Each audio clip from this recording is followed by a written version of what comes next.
A ver, veamos un pequeño ejercicio en el cual nos dice, dado los conjuntos A cuyos elementos son 2, 3 y 4 y el conjunto B cuyos elementos son 3, 2 y 7, halle la relación R de A en B cuya suma de sus componentes, de sus elementos sea par. O sea, la suma de componentes de sus elementos tiene que ser un número par. Y esa es la relación, o sea, la condición del problema que me están dando. Ya, profesor.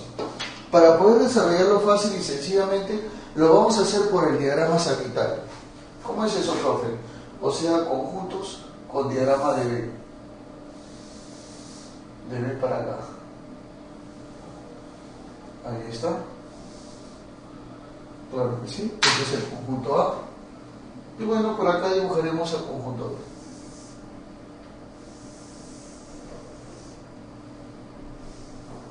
Ya está, ese es el conjunto B. ¿Estamos de acuerdo? Ese es A y este es B entonces. Ponemos entonces A y este de acá B. Y los elementos de A, ¿quiénes son? 2, 3 y 4. Ahí, profe. De A es 2, 3 y 4. Bueno, le ponemos puntitos entonces de todas maneras. Ahí está. Profe, ¿y el otro? Ya. Sería 3, 2 y 7. 3, 2 y 7. Muy bien. Ahora sí, hay la relación de A en B. Profe, ¿cuál sería la relación de A en B? Bueno, sería esta de acá. Esta sería la relación R de A en B. Muy bien. Tal que la suma de sus componentes y sus elementos sea par. Ya. O sea, mira, yo voy a coger así, tal y como tú ya sabes cómo se hace el producto cartesiano, pero con la condición de que la suma sea par. Por ejemplo, mira, 2 y 3 suman 5, no es par, es impar, entonces no pasa nada, no guarda la relación, porque la relación dice que tiene que ser par, la suma de sus componentes. 2 y 2 suman 4, ¿es par? Sí, ya, esta sí es elemento de la relación. 2 y 7 suman 9, ¿es par? No, nada que ver, no pasa nada. 9 no es par, es impar. Ahora sí, 3 y 3 sería par. 3 y 3 es 6. Sí, es par, correcto. 3 y 2 suman par. No, para nada, es 5 la suma. Es impar, no pasa nada, tiene que ser par. 3 y 7 suman 10. Eso sí es par. Muy bien. Y ahora, a ver, ya.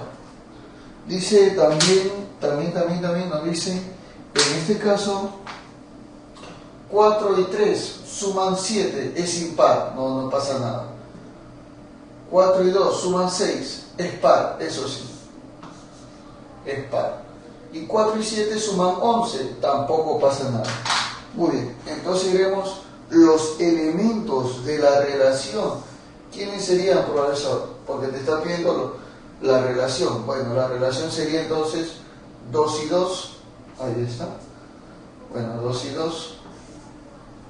Claro que sí. ¿Quién más? Ya. Ahora, 2 y 2 ya fue. Ahora, 3 y 3. Ya, profe. 3 y 3 sería. ¿Quién es el siguiente? A ver.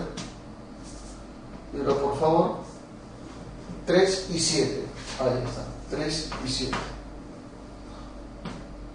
Muy bien. ¿Quién sería el siguiente? Ya. El siguiente sería 4 y 2. 4 y 2.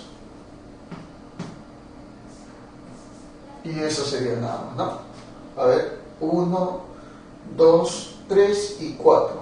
4 elementos tienen esa relación. Ahí está. ¿Te das cuenta? Con la condición fue que la suma de sus componentes sea par.